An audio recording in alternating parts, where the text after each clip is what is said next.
좋은 사람이 되고 싶었습니다. 그런데 그게 문제였습니다. 부탁이 오면 들어주고, 사정이 있으면 대신 해결해주고, 가족이니까 더 내어주고, 오래된 인연이니까 더 참아줬습니다. 그렇게 하면 언젠가 내 마음도 알아주고 따뜻한 말 한마디쯤은 돌아올 줄 알았습니다. 그런데 어느 순간부터 이상해집니다. 고마움은 짧고 부탁은 길어집니다. 내 이름은 어느새 편한 사람이 되어버립니다. 돈을 내어주면 다음 요구가 옵니다. 시간을 내어주면 당연해집니다. 조언을 해주면 간섭한다며 돌아섭니다. 마음을 내어주면 오히려 더 상처를 받습니다. 가슴이 답답해집니다. 숨이 막힙니다. 밤에 자리에 누우면 그 사람 얼굴이 떠오릅니다. 내가 뭘 잘못했나? 내가 너무 예민한 건가? 그 생각에 뒤척이다 새벽이 옵니다. 좋은 사람이 되려다 오히려 지쳐본 적 있으십니까? 거절하면 죄인이 된 것 같고, 들어주면 내가 무너지는 것 같고, 그 사이에서 혼자 눈물이 핑 돈 적 있으십니까? 누구나 한 번쯤은 그런 순간이 있습니다. 당신만 그런 게 아닙니다. 당신이 유난한 게 아닙니다. 그건 인간이라면 느끼는 자연스러운 감정입니다. 다산 정약용은 긴 유배의 세월 동안 사람의 바닥과 관계의 민낯을 끝까지 보았습니다. 가까운 사람에게 배신당하고 믿었던 사람에게 외면당하고 그래도 다시 일어서야 했던 사람입니다. 그래서 그의 말에는 무게가 있습니다. 다산은 우리에게 조용히 묻습니다.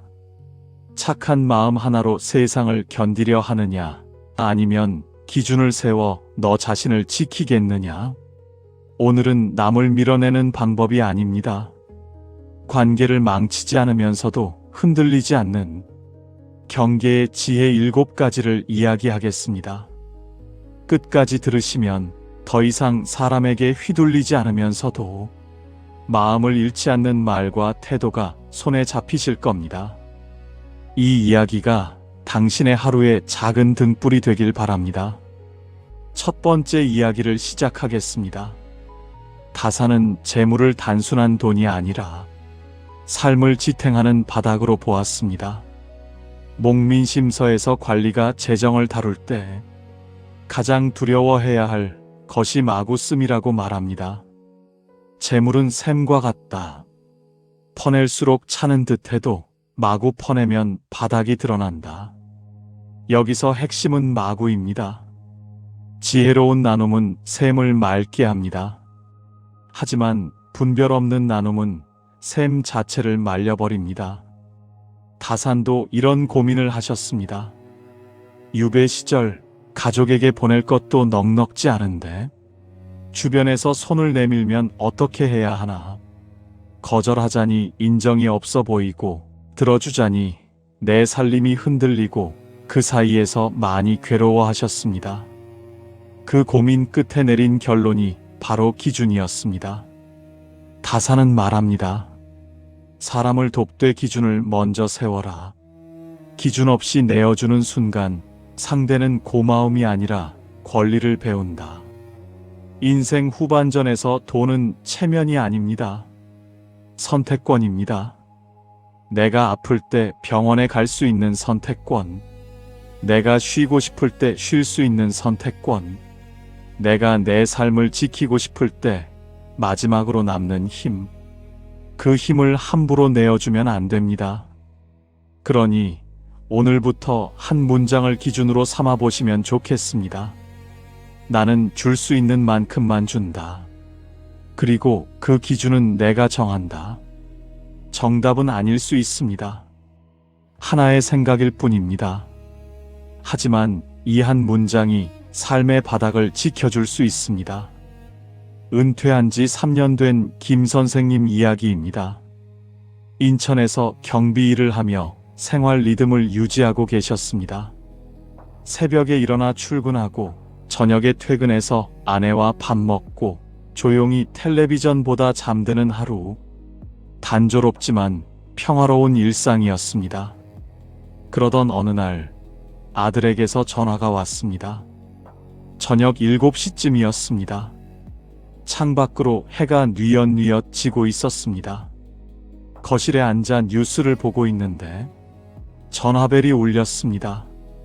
화면에 뜬 이름을 보는 순간 심장이 살짝 긴장했습니다. 평소에 잘 안 하던 아들이었습니다. 아빠. 목소리가 평소와 달랐습니다. 어딘가 눌려있는 것 같았습니다. 왜, 무슨 일이야?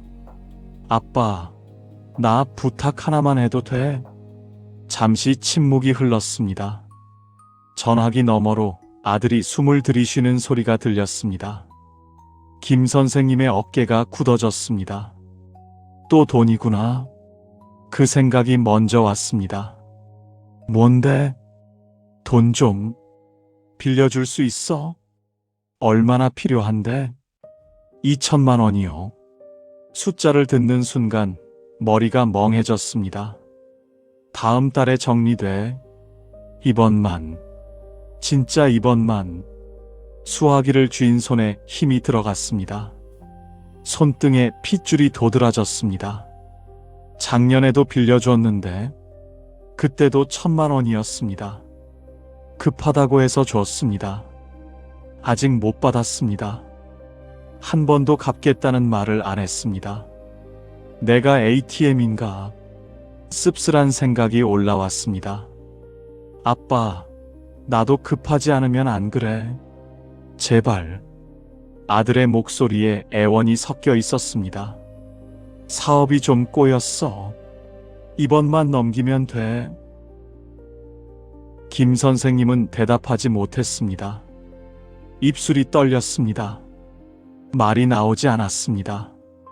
그래도 내 자식인데. 한편으로는 그런 생각도 들었습니다. 부모가 안 도와주면 누가 도와주나? 세상에 기댈 곳이 없으면 얼마나 막막할까? 거절하면 어떻게 될까? 아들이 실망할 얼굴이 떠올랐습니다. 명절에 얼굴 붉히며 앉아있을 모습, 며느리 눈치 보며 밥 먹을 모습, 손주들 앞에서 기죽어 있을 모습, 가슴이 먹먹해졌습니다.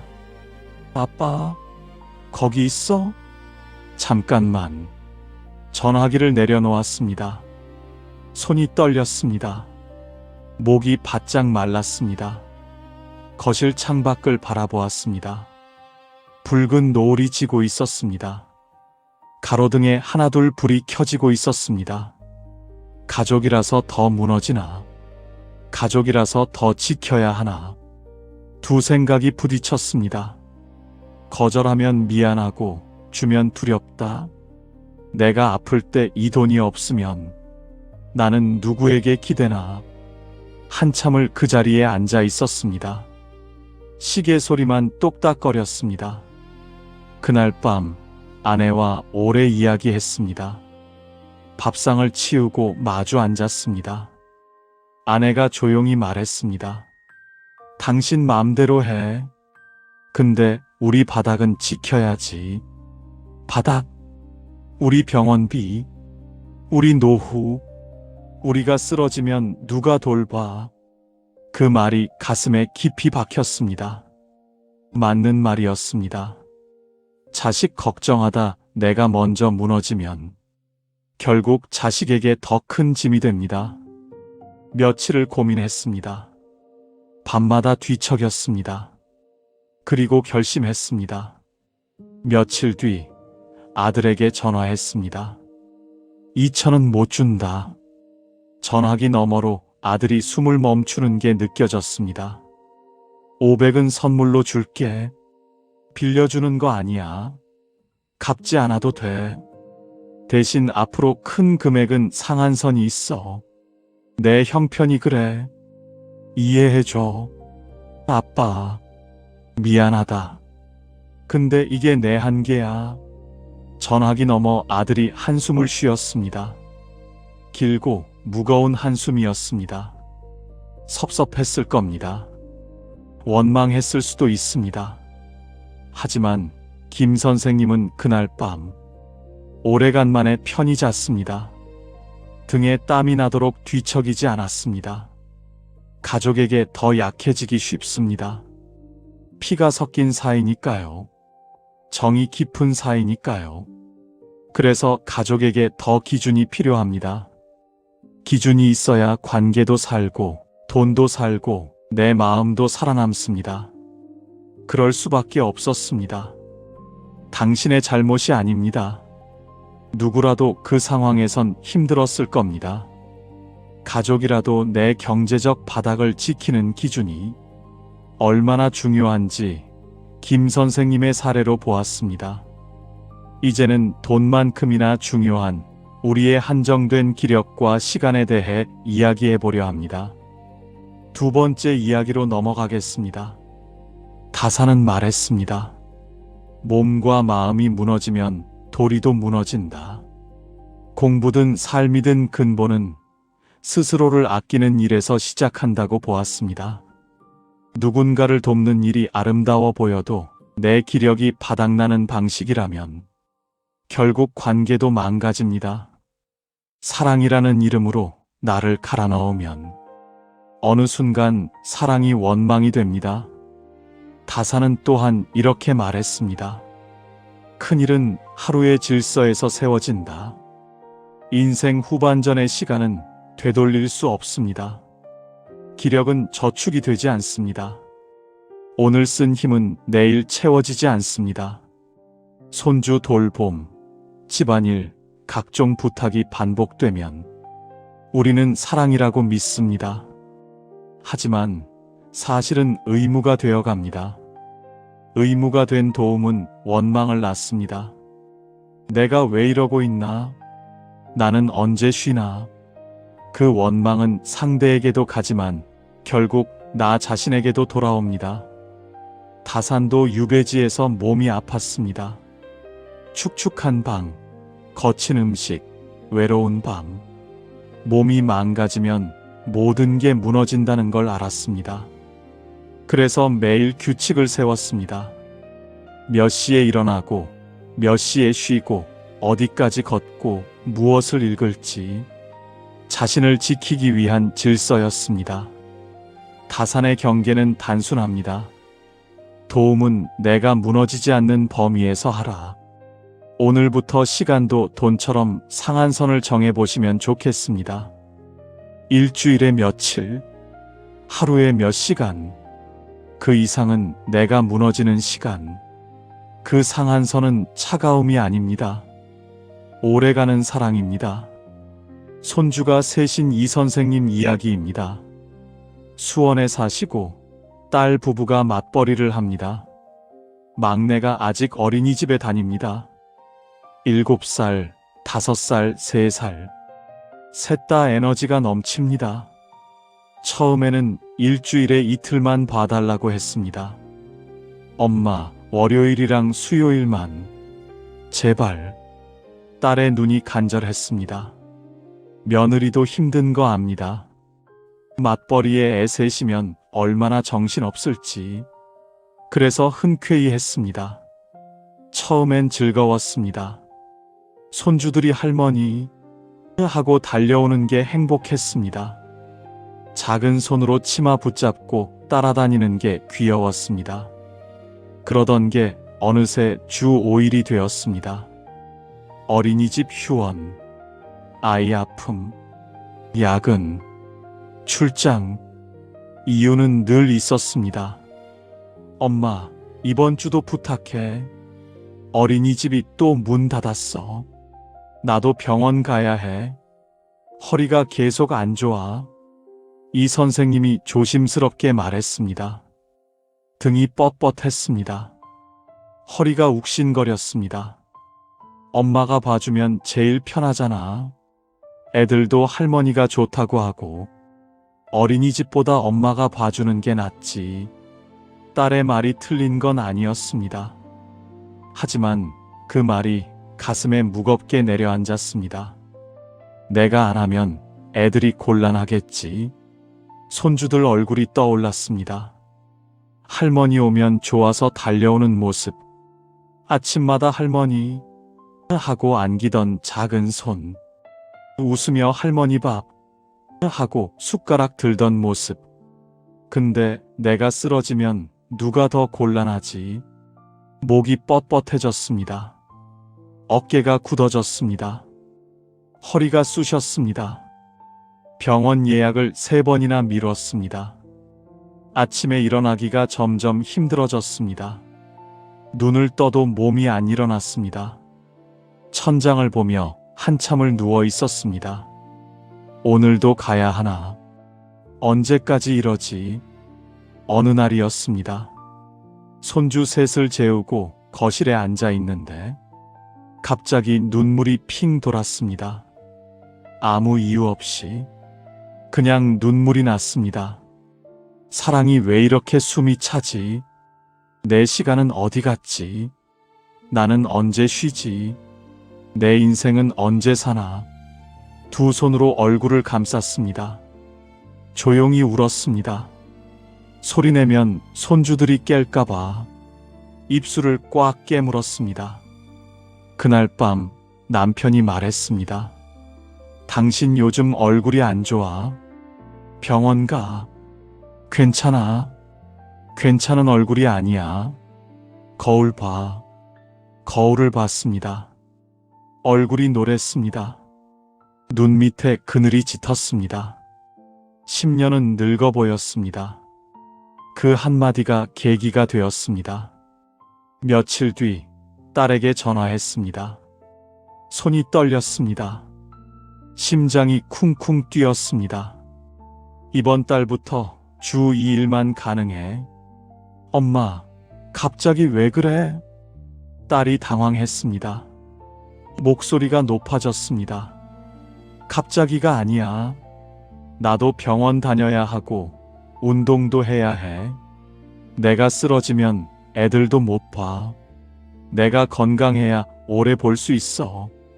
근데 엄마, 나는 어떡해? 딸아, 다른 방법 찾아봐. 돌봄 서비스도 있고 시간제도 있고. 엄마도 사람이야. 엄마도 한계가 있어. 전화를 끊고 나니 손이 떨렸습니다. 죄책감이 밀려왔습니다.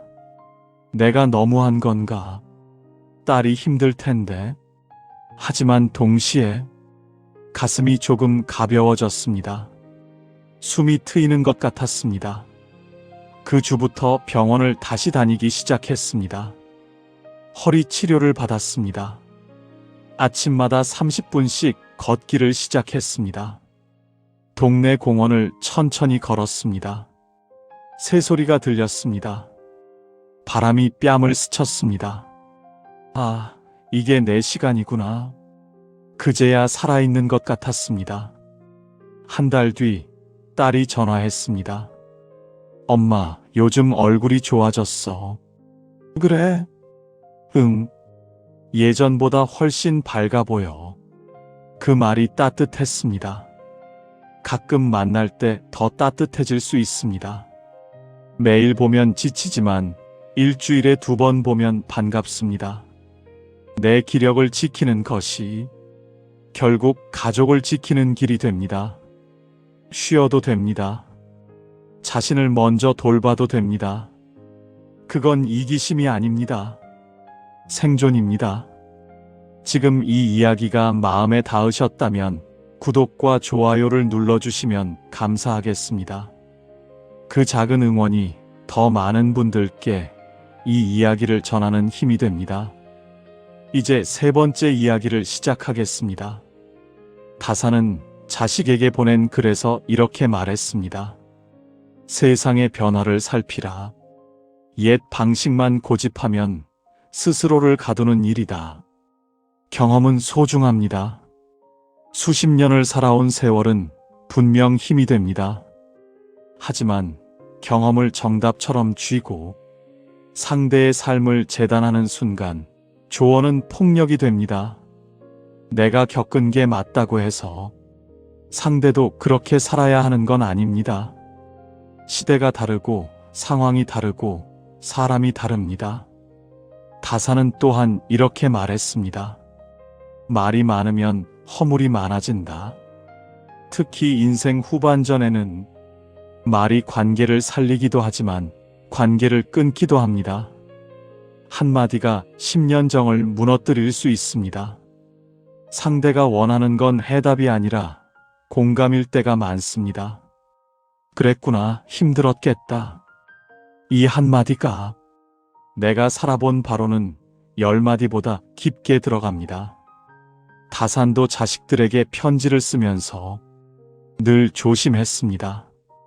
가르치려 들지 않으려고, 지시하려 들지 않으려고, 대신 이런 생각도 있다고 권유했습니다.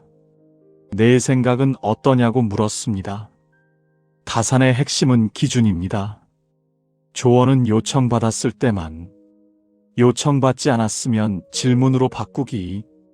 내가 말해도 될까? 이 질문 하나가 관계의 숨구멍이 됩니다.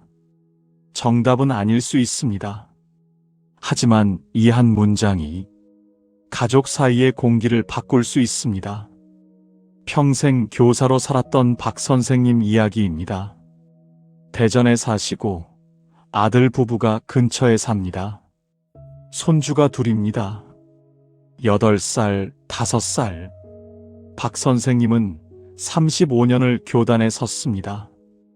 학생들을 가르치고 올바른 길을 알려주고 그게 평생의 일이었습니다.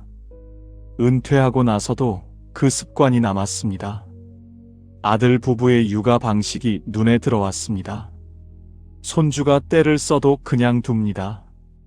밥을 안 먹어도 억지로 안 먹입니다. 텔레비전을 너무 오래 봐도 내버려 둡니다. 저러면 안 되는데, 애는 저렇게 키우는 게 아닌데, 속에서 말이 올라왔습니다. 어느 날 손주가 밥을 안 먹고 과자만 달라고 했습니다. 며느리가 알았어. 조금만 하고 과자를 줬습니다. 박 선생님 입에서 말이 튀어나왔습니다. 애는 그렇게 키우는 거 아니다. 며느리가 고개를 돌렸습니다. 표정이 굳어졌습니다. 아버님, 저희 방식이 있어요. 목소리가 차가웠습니다. 방식? 이건 기본인데. 밥을 먹어야 크지. 요즘은 달라요. 억지로 안 먹여요. 요즘이 어떻든 애는 밥을 먹어야. 아버님, 며느리가 말을 끊었습니다. 저희가 알아서 할게요. 그 한마디에 박 선생님은 입을 다물었습니다. 얼굴이 화끈거렸습니다. 가슴이 뜨거워졌습니다. 내가 뭘 잘못했나? 좋은 말 해준 건데. 식탁 분위기가 싸해졌습니다. 아들이 끼어들었습니다. 아빠, 제발 한마디만 줄여줘. 뭐? 엄마도 그렇고 아빠도 그렇고 자꾸 이래라 저래라 하면 우리도 힘들어. 그 말에 머리가 멍해졌습니다. 나는 돕고 싶은데 왜 다들 숨 막혀 하지? 집에 돌아오는 길 발걸음이 무거웠습니다. 차창 밖을 멍하니 바라봤습니다. 내 말이 옳아도 지금은 틀렸을 수도 있나? 시대가 달라진 건가? 내가 고집을 부린 건가? 그날 밤 잠이 오지 않았습니다. 천장을 바라보며 생각했습니다. 이대로 멀어지는 게 제일 무섭다. 손주들 못 보게 되면 어떡하지? 아들이랑 사이 틀어지면 어떡하지? 며칠을 고민했습니다. 아내가 말했습니다. 당신 말을 좀 줄여봐. 내가 뭘 잘못했는데? 잘못한 게 아니야. 근데 애들은 자기들 방식이 있어. 우리 때랑 달라. 그래도 기본도 달라진 거야. 당신이 맞아도 지금은 참아야 해. 그 말이 가슴에 남았습니다. 맞는 말이 항상 필요한 말은 아니다. 그걸 깨닫는데 시간이 걸렸습니다. 한 달 뒤 아들 집에 다시 갔습니다. 손주가 또 밥을 안 먹고 장난감을 갖고 놀았습니다.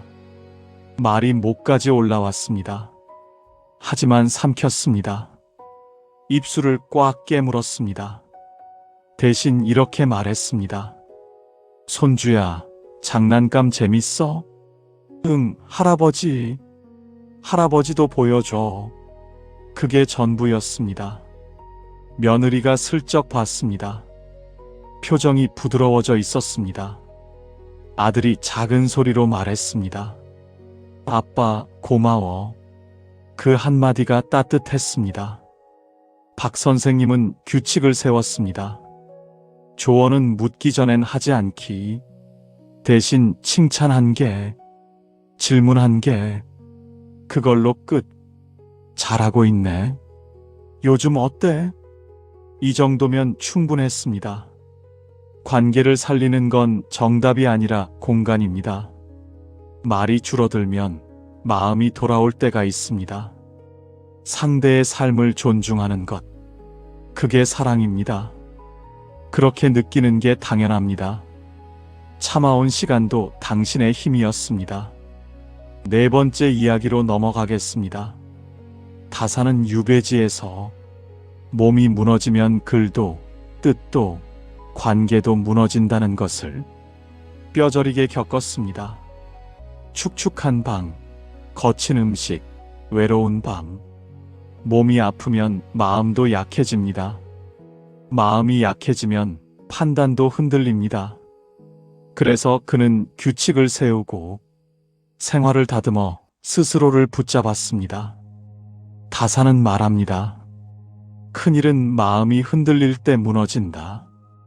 건강과 평안은 무엇과도 바꿀 수 없는 최후의 울타리입니다.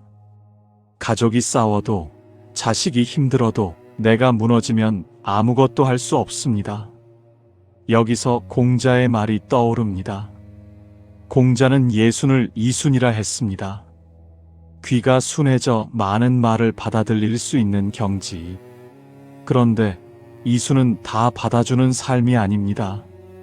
흘려보낼 것과 지킬 것을 가르는 삶에 더 가깝습니다. 모든 말을 다 듣되 모든 말을 다 품지는 않는 것. 다산의 결론도 같습니다. 가족의 갈등, 자식의 문제를 내 문제로 끌어안는 순간 내 평안이 먼저 깨집니다. 오늘부터는 한 문장을 허락하십시오. 그건 너희가 해결할 일이고 나는 내 몸과 마음을 지킬 일이다. 올해 7순이 넘은 최 선생님 이야기입니다. 광주에 사시고 자녀가 2입니다. 아들과 딸. 둘 다 결혼해서 각자 가정이 있습니다. 최 선생님은 평생 2 자녀 사이에서 중재 역할을 해왔습니다. 어렸을 때부터 그랬습니다. 오빠가 동생 괴롭히면 말리고 동생이 오빠한테 삐지면 달래고 그게 엄마의 일이라고 생각했습니다. 그런데 자녀들이 커도 달라지지 않았습니다. 아들과 딸 사이가 안 좋았습니다. 명절마다 신경전이었습니다. 누가 먼저 오는지, 누가 얼마나 있는지, 누가 얼마를 쓰는지. 최 선생님은 늘 중간에 있었습니다. 오빠가 그런 뜻이 아니야. 동생도 사정이 있어. 양쪽을 달래느라 진이 빠졌습니다. 어느 명절이었습니다. 아들이 먼저 왔습니다. 엄마, 동생이 또 늦네. 맨날 이래. 그래, 애들이 어려서 그래. 이해해. 1시간 뒤 딸이 왔습니다. 엄마, 오빠 왜 벌써 왔어? 또 잔소리 하려고? 그런 거 아니야. 먼저 온 거지. 최 선생님이 중간에서 말했습니다. 식사 중에 분위기가 이상해졌습니다. 아들이 말했습니다. 야, 너 애들 학원비 아까 얘기한 거 어떻게 됐어? 오빠가 왜 그걸 물어봐? 물어보면 안 돼. 엄마한테 얘기한 거야. 오빠한테 한 거 아닌데. 목소리가 높아졌습니다. 최 선생님이 끼어들었습니다. 야, 그만해. 밥 먹는데 왜 그래? 엄마는 늘 오빠 편이잖아. 딸이 숟가락을 내려놓았습니다. 뭐? 아까도 오빠 먼저 왔다고 괜찮다 그랬잖아. 나는 늦었다고 핀잔 줬고. 내가 언제? 엄마는 늘 그래. 오빠만 감싸. 딸의 눈이 빨개졌습니다. 최 선생님 가슴이 철렁 내려앉았습니다. 아들이 화를 냈습니다. 야, 엄마한테 왜 그래? 오빠는 빠져. 이건 내 얘기야. 엄마, 왜 자꾸 끼어들어? 그냥 가만히 계셔. 아들도 짜증을 냈습니다. 최 선생님은 아무 말도 못했습니다. 입술이 떨렸습니다. 말이 나오지 않았습니다. 나는 집이 흩어질까봐. 그래서 중간에 선 건데, 왜 나한테 화를 내지? 명절이 끝나고 자녀들이 갔습니다. 텅 빈 거실에 혼자 앉았습니다. 시계 소리만 똑딱거렸습니다. 그날 밤 잠이 오지 않았습니다. 눈을 감아도 자녀들 얼굴이 떠올랐습니다. 딸의 붉어진 눈, 아들의 짜증 섞인 목소리. 내가 나서면 잠깐은 조용해졌다. 그런데 그 조용함이 내 밤잠을 훔쳤다. 나는 해결사가 아니라 한 사람인데, 나도 힘든데, 나도 지치는데, 가슴이 답답했습니다. 숨이 막히는 것 같았습니다. 새벽 3시 일어나 물을 마셨습니다. 손이 떨렸습니다. 거울을 봤습니다. 얼굴이 초췌했습니다. 그날부터 불면이 시작됐습니다. 밤마다 깼습니다. 낮에도 멍했습니다. 입맛도 없었습니다. 한 달이 지났습니다. 남편이 말했습니다. 당신 요즘 왜 그래? 병원 가봐. 괜찮아. 괜찮은 게 아니잖아. 밥도 안 먹고. 병원에 갔습니다. 의사가 말했습니다. 스트레스성 불면이에요. 마음을 좀 내려놓으셔야 해요. 마음을 내려놓으라. 그 말이 머릿속을 맴돌았습니다. 뭘 내려놓으라는 거지? 자식 걱정을? 가족 걱정을? 며칠을 생각했습니다. 그리고 깨달았습니다. 내려놓아야 할 건 역할이었습니다. 중재자, 해결사, 평화유지군. 그 역할이 나를 갉아먹고 있었습니다. 어느 날 자녀들에게 각각 전화했습니다. 아들에게 먼저. 앞으로 너희 일에 안 끼어들 거야. 엄마, 갑자기 왜? 너희 싸움은 너희가 풀어. 엄마는 이제 빠질게. 아들이 잠시 침묵했습니다. 알겠어, 엄마. 딸에게도 전화했습니다. 앞으로 오빠랑 일은 너희끼리 해. 엄마는 중간에 안 설 거야. 엄마, 무슨 일 있어? 없어. 그냥 엄마도 쉬고 싶어. 내 평안이 먼저야. 전화를 끊고 나니 어깨가 가벼워졌습니다. 10년 넘게 짊어졌던 짐을 내려놓은 것 같았습니다. 그 주부터 달라졌습니다. 아침마다 산책을 시작했습니다. 동네 공원을 천천히 걸었습니다. 바람이 뺨을 스쳤습니다. 나뭇잎이 흔들렸습니다. 병원 진료도 빠지지 않았습니다. 수면제 없이도 잠이 들기 시작했습니다. 한 달 뒤 자녀들이 알아서 연락했습니다. 서로 문자를 주고받았습니다. 완벽하진 않았지만 엄마 없이도 해결했습니다. 평안을 지켜야 빛이 납니다. 내가 무너진 뒤에 가족을 살릴 수는 없습니다. 내가 먼저 괜찮아야 가족도 괜찮아집니다. 거리를 둬도 나쁜 사람이 아닙니다. 여기까지 오신 것만으로도 대단하신 겁니다. 지금 이 이야기가 마음에 닿으셨다면 구독과 좋아요를 눌러주시면 감사하겠습니다. 그 작은 응원이 더 많은 분들께 이 이야기를 전하는 힘이 됩니다. 혹시 이 이야기가 필요한 분이 떠오르신다면 그분께 전해주셔도 좋겠습니다. 이제 5번째 이야기를 시작하겠습니다. 다사는 이렇게 경고했습니다. 베풀었거든 대가를 바라지 말라. 기대가 생기는 순간 베풀문 사랑이 아니라 거래가 됩니다. 거래는 계산을 낳고 계산은 원망을 낳습니다. 내가 이만큼 했는데 이 말이 목에 걸리는 순간 이미 마음은 고단해집니다. 우리는 대가를 바라지 않는다고 생각합니다. 하지만 무의식 어딘가에서 이 정도 했으면 알아주겠지라는 기대가 자랍니다. 그 기대가 충족되지 않으면 서운함이 됩니다. 서운함이 쌓이면 원망이 됩니다. 원망이 깊어지면 관계가 무너집니다. 여기서 노자의 말이 하나 떠오릅니다. 노자는 말했습니다. 과도한 욕심은 스스로를 해친다. 돌려받을 기대도 욕심의 한 모양입니다. 이만큼 줬으니 이만큼 돌아와야지. 그 생각 자체가 나를 옥죄는 줄이 됩니다. 다산의 해법은 단호합니다. 줄 거면 돌려받지 않아도 아깝지 않은 만큼만. 도울 거면 내가 즐겁게 할 수 있는 만큼만. 그러면 서운함의 씨앗이 자라지 않습니다. 기대를 줄인다는 건 냉소가 아닙니다. 성숙입니다. 상대를 있는 그대로 두고 나도 나답게 서는 길입니다. 정답은 아닐 수 있습니다. 하지만 이 한 문장이 마음의 짐을 덜어줄 수 있습니다. 평생 가족을 챙기며 살아온 한 선생님 이야기입니다. 서울에 사시고 60 중반입니다.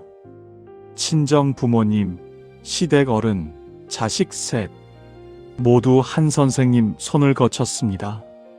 젊어서는 친정 부모님 병간호를 했습니다. 결혼하고는 시어머니를 모셨습니다. 아이 셋을 낳아 키웠습니다. 대학 보내고 취업시키고 결혼까지 시켰습니다. 남들은 대단하다고 했습니다. 어떻게 그렇게 다 해냈냐고 했습니다. 한 선생님은 웃으며 대답했습니다. 해야 하니까 한 거지. 그게 당연한 줄 알았습니다. 가족이니까. 내가 해야 하니까. 내가 안 하면 누가 하나. 그렇게 40년을 살았습니다. 그런데 어느 순간부터 이상해졌습니다. 자식들이 커서 독립하고 시어머니도 돌아가시고 이제 좀 쉴 수 있겠다 싶었습니다. 그런데 쉬어지지 않았습니다. 마음이 편하지 않았습니다. 자식들에게 서운함이 올라왔습니다. 내가 얼마나 희생했는데, 내가 없었으면 어떻게 컸는데, 고맙다는 말 한마디가 그렇게 어렵나? 그 생각이 자꾸 들었습니다. 어느 명절이었습니다. 자식 셋이 모였습니다. 오랜만에 온 가족이 모인 자리. 한 선생님이 음식을 차렸습니다. 새벽부터 일어나 장을 봤습니다. 전을 부치고 나물을 무치고 갈비찜을 하고 잡채를 만들었습니다. 허리가 아팠습니다. 손목이 시큰거렸습니다. 하지만 참았습니다. 가족이 오는데 제대로 해야지. 밥상을 차려놓고 자식들을 불렀습니다. 밥 먹어라. 자식들이 앉았습니다. 휴대폰을 보면서 먹었습니다. 한 선생님이 물었습니다. 음식 어때? 응, 맛있어. 대답은 그게 전부였습니다. 고개도 안 들었습니다. 가슴이 서늘해졌습니다. 새벽부터 이렇게 준비했는데 고생했다 한마디가 그렇게 어렵나? 참았습니다. 웃었습니다. 명절이 끝나고 자식들이 갔습니다. 설거지를 하는데 눈물이 났습니다. 손에 물이 묻은 채로 멍하니 서 있었습니다. 내가 뭘 위해 이러고 사나? 누구 하나 알아주는 사람이 없네. 그날 밤 남편에게 말했습니다. 나 요즘 너무 힘들어. 왜? 애들이 너무 무심해. 뭐가? 내가 얼마나 했는데? 고맙다는 말 한마디가 없어. 남편이 잠시 침묵했습니다. 그리고 말했습니다. 당신이 기대가 너무 큰 거 아냐? 뭐? 애들은 당신한테 그렇게 해달라고 한 적 없잖아.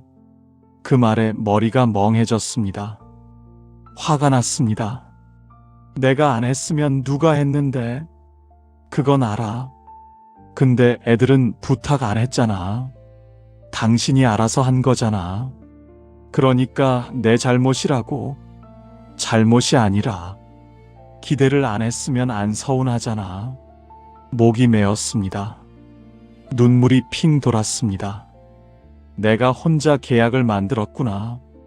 아무도 사인 안 했는데 나 혼자 서명하고 나 혼자 지키고 나 혼자 서운해 했구나. 며칠을 울었습니다. 베개에 얼굴을 묻고 울었습니다. 40년이 무너지는 것 같았습니다.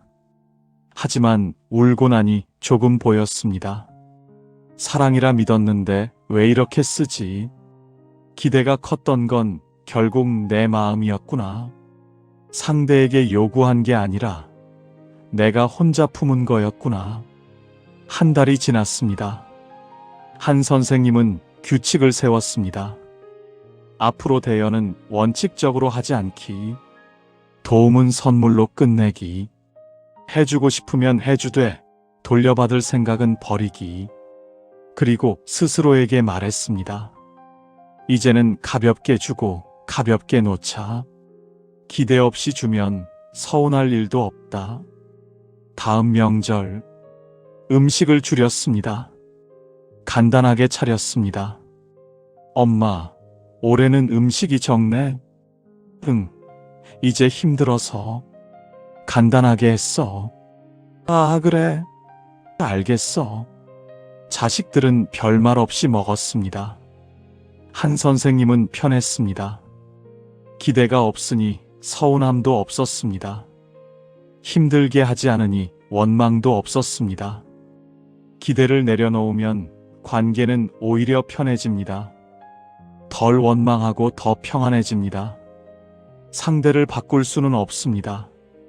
하지만 내 기대는 바꿀 수 있습니다. 그 마음고생 누가 알아주지 않아도 저는 압니다. 버텨오신 겁니다. 그것만으로 충분합니다. 6번째 이야기로 넘어가겠습니다. 다사는 사람을 다루는 데서 감정보다 법도를 중시했습니다. 다스림은 사사로운 정에 흔들리면 무너진다. 여기서 말하는 법도는 차가움이 아닙니다. 질서입니다. 기준입니다. 특히 인생 후반전에는 죄책감이 가장 위험한 통로가 됩니다. 내가 해줘야지. 내가 안 하면 미안하지. 저 사람이 곤란해지면 어떡해. 그 마음이 반복되면 상대는 노크를 잃습니다. 문을 두드리지 않고 그냥 들어옵니다. 당연함을 배웁니다. 다사는 말했습니다. 선을 넘게 두는 것이 오히려 해가 된다. 죄책감으로 한 번 열어준 문은 다음번에 더 크게 열리기를 요구받습니다. 한 번 해주면 두 번째는 당연해지고 두 번 해주면 세 번째는 권리가 됩니다. 그러니 오늘부터 죄책감을 신호로 바꾸십시오. 미안함이 올라올 때 그건 내 경계가 흔들린다는 알림입니다. 그 알림을 무시하지 않는 것이 품격입니다.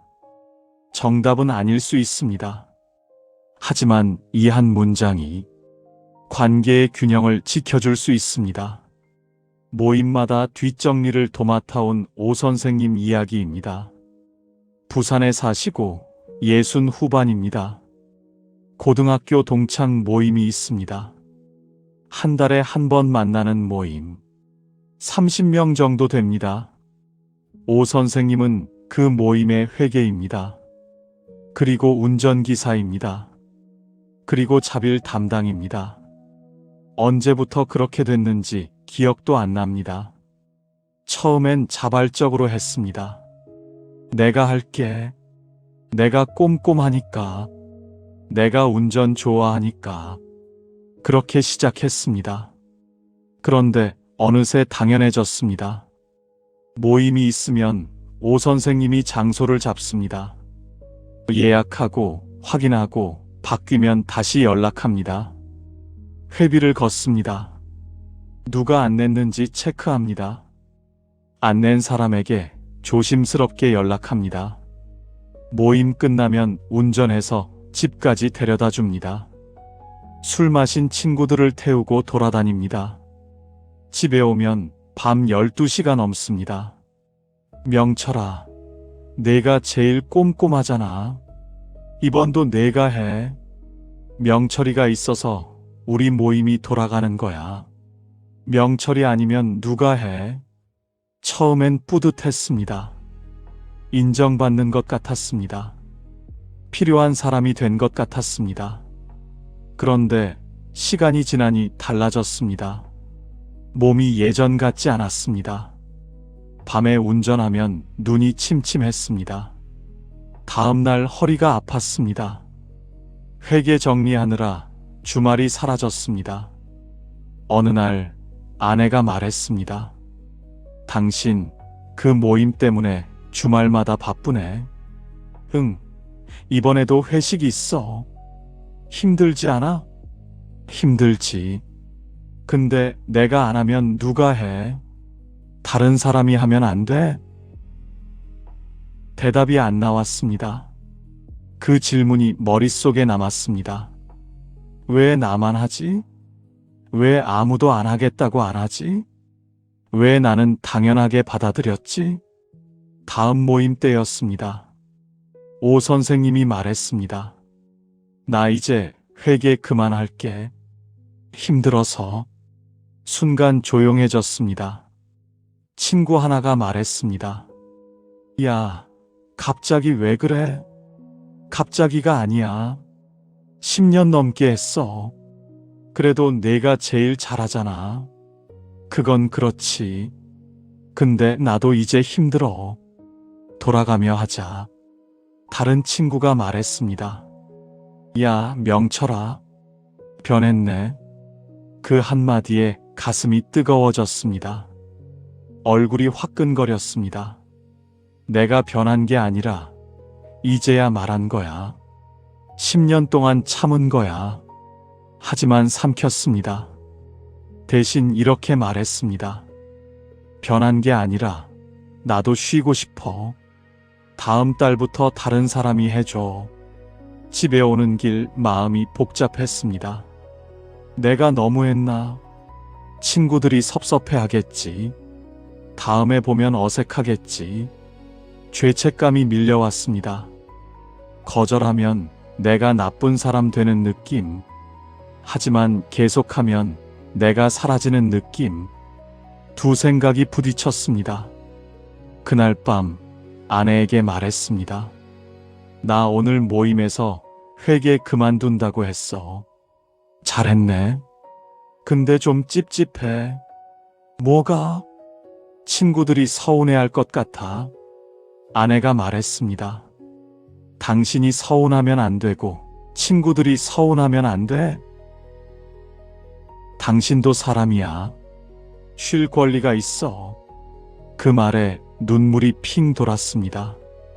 맞아. 나도 사람이야. 좋은 사람 말고 존중받는 사람이 되자. 다음 달 모임.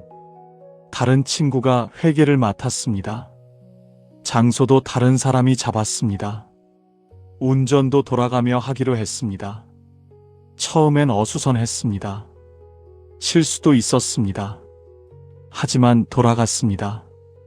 오 선생님은 그냥 모임에 참석했습니다.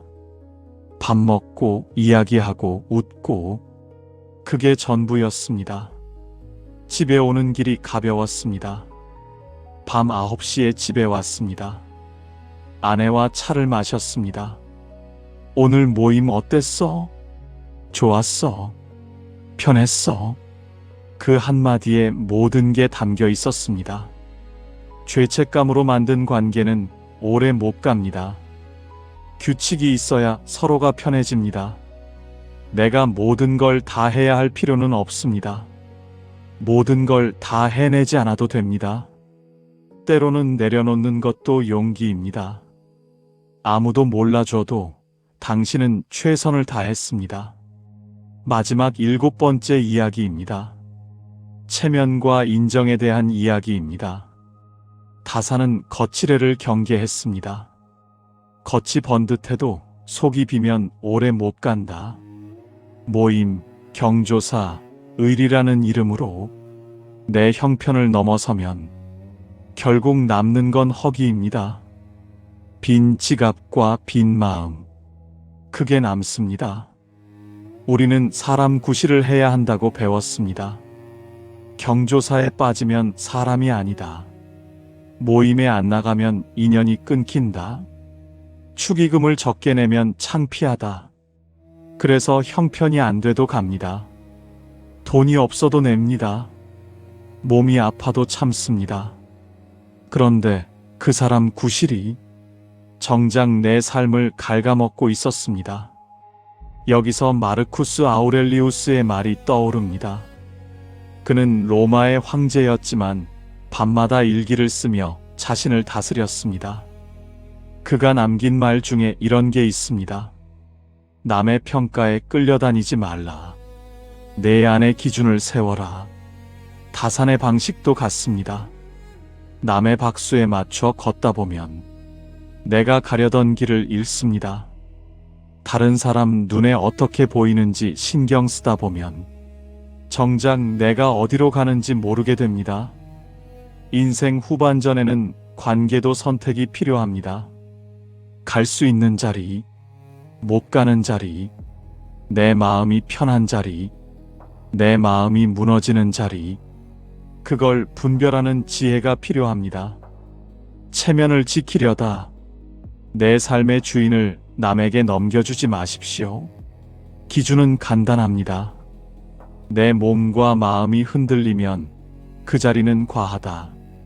정답은 아닐 수 있습니다. 하지만 이 한 문장이 불필요한 자리에서 당신을 지켜줄 수 있습니다. 자영업을 접고 정리 중인 윤 선생님 이야기입니다. 대구에 사시고 50 후반입니다. 20년 넘게 작은 가게를 운영했습니다.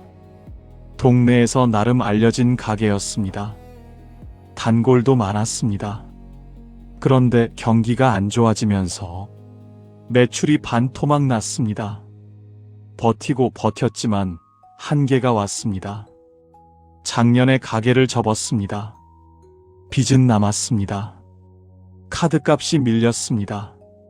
통장 잔고가 바닥을 보였습니다. 그런데 모임은 계속됐습니다. 고등학교 동창 모임, 동네 번개 모임, 친척 경조사, 지인 결혼식, 부고 소식, 한 달에 서너 번은 어딘가에 가야 했습니다. 이번 달에 또 결혼식이네. 아내가 달력을 보며 말했습니다. 누구? 김 사장 딸. 축의금 얼마 해? 윤 선생님은 대답하지 못했습니다. 지갑에 돈이 없었습니다. 카드는 한도가 찼습니다. 빌려서라도 해야지. 사람이 안 가면 되나? 아내의 말이 가슴을 눌렀습니다. 사람이 안 가면 되나? 그 말이 평생 윤 선생님을 붙잡았습니다. 사람 구실, 인간 도리, 체면. 그래서 형편이 안 돼도 갔습니다. 돈을 빌려서라도 냈습니다. 웃으면서 악수했습니다. 속은 타들어갔습니다. 모임에 가면 더 힘들었습니다. 친구들은 자식 자랑을 했습니다. 우리 아들 대기업 갔어. 우리 딸 의사야. 손주가 영재래. 윤 선생님은 웃으며 들었습니다. 박수 쳐줬습니다. 대단하다, 축하해. 하지만 집에 오면 가슴이 무거웠습니다. 나는 뭐지? 가게도 접고 빚도 있고 저 앞에서 내가 왜 이렇게 작아지지? 어느 날 또 모임 연락이 왔습니다. 이번 주 토요일 저녁 고깃집에서 보자. 회비 5만 원. 윤 선생님은 전화기를 들었다가 내려놓았습니다. 손이 떨렸습니다. 심장이 두근거렸습니다. 가야 하나? 안 가면 뭐라고 하겠지? 빠지면 욕먹겠지? 그 생각에 잠이 안 왔습니다. 밤새 뒤척였습니다. 새벽에 일어나 창밖을 봤습니다. 아직 어두웠습니다. 가로등 불빛만 켜져 있었습니다. 못 가면 욕 먹을까? 욕을 먹더라도 내가 무너지면 끝이다. 진짜 인연은 내가 못 갈 때도 남는다. 그 생각이 들었습니다. 아침에 일어나서 답장을 보냈습니다. 이번엔 사정이 있어서 못 가겠다. 미안. 보내고 나니 손이 떨렸습니다. 가슴이 두근거렸습니다. 답장이 왔습니다. 왜? 무슨 일 있어? 개인 사정이야. 다음에 볼게. 알았어. 그게 전부였습니다. 예상했던 비난은 없었습니다. 욕도 없었습니다. 그냥 알았어 한마디. 허탈했습니다. 동시에 가슴이 풀렸습니다. 내가 그렇게 걱정한 게 뭐였지?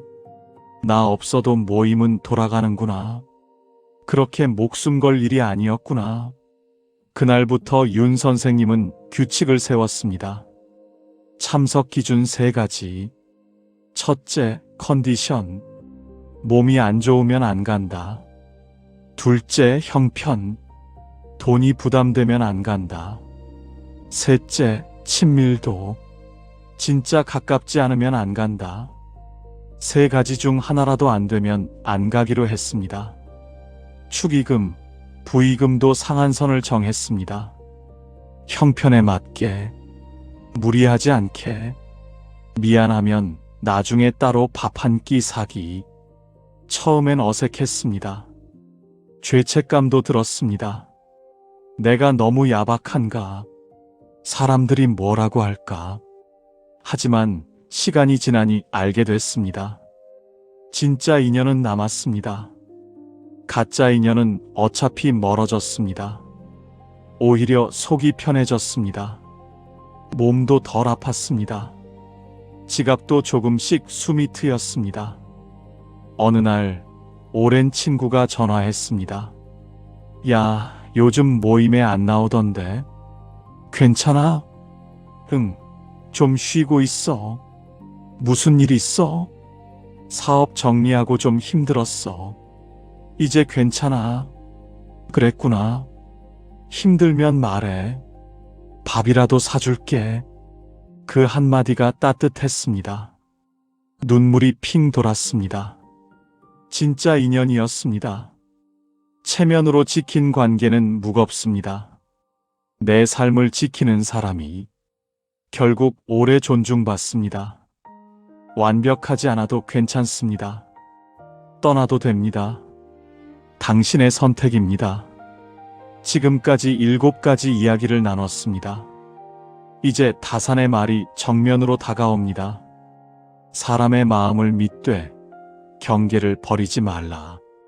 우리는 그동안 착하면 복이 온다는 믿음으로 버텨왔습니다.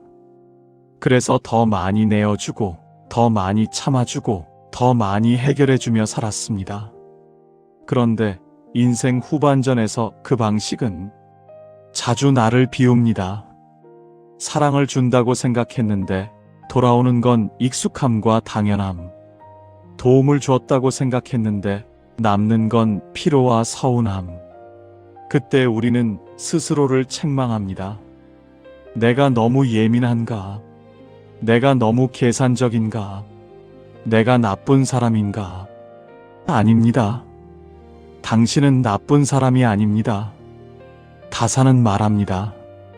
기준 없는 선의는 선의가 아니라 방치다. 방치는 상대를 망치고 결국 나도 망칩니다. 내어주기만 하면 상대는 받기만 배웁니다. 참아주기만 하면 상대는 넘기만 배웁니다.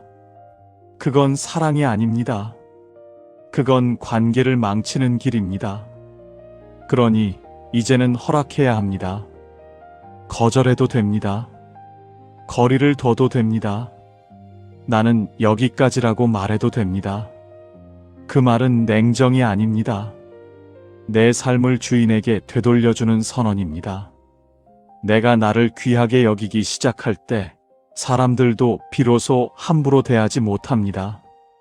내가 나를 존중해야 남도 나를 존중합니다. 다산의 지혜는 결국 하나로 모입니다. 관계의 평화는 희생이 아니라 기준에서 나온다. 오늘부터 그 기준을 당신 손에 쥐십시오. 당신만의 선, 당신만의 기준, 당신만의 울타리, 그걸 세우는 것이 나쁜 사람이 되는 게 아닙니다. 비로소 나를 지키는 사람이 되는 겁니다. 여기까지 오신 것만으로도 대단하신 겁니다. 그 모든 시간이 헛되지 않았습니다. 오늘 우리는 다산 정약용의 눈으로 베풀매 함정을 보았습니다. 첫째, 돈. 줄 수 있는 만큼만 준다. 그 기준은 내가 정한다. 둘째, 시간과 기력. 도움은 내가 무너지지 않는 범위에서 한다. 셋째, 충고와 간섭. 조언은 요청받았을 때만. 요청받지 않았으면 질문으로 바꾼다. 넷째, 건강과 평안. 내 몸과 마음을 먼저 지킨다. 가족의 문제를 내 문제로 끌어안지 않는다. 다섯째, 돌려받을 기대. 줄 거면 돌려받지 않아도 아깝지 않은 만큼만. 기대를 내려놓으면 서운함도 사라진다. 여섯째, 죄책감.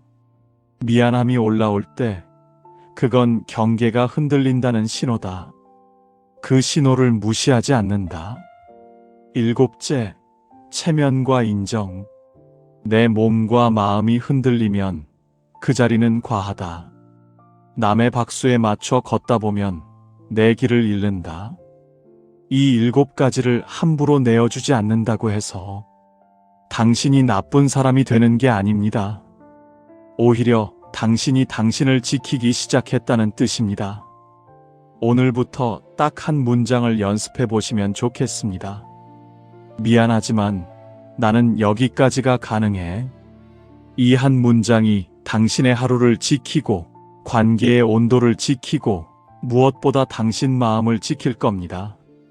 만약 주변에서 왜 변했냐고 말한다면 이렇게 속으로 답하십시오. 변한 게 아니라 이제야 나를 챙기는 것이다. 다산은 우리에게 마지막으로 이렇게 묻는 듯 합니다. 너는 남의 삶을 위한 조연으로 살 것이냐? 내 삶의 주인으로 살 것이냐? 오늘부터 선택하면 됩니다. 어제까지의 습관이 어떠했든 오늘부터의 기준이 당신을 바꿉니다. 당신은 충분히 잘 살아오셨습니다. 이제는 당신 차례입니다. 오늘 이야기가 당신의 하루에 작은 위로가 되었다면 구독과 좋아요로 마음을 나눠주시면 감사하겠습니다. 그 따뜻한 응원이 다음 이야기를 만드는 힘이 됩니다. 오늘도 당신의 하루가 조금은 가벼워지길 바랍니다. 당신의 인생 후반전을 진심으로 응원합니다. 철학 생각이 늘 당신 곁에 있겠습니다.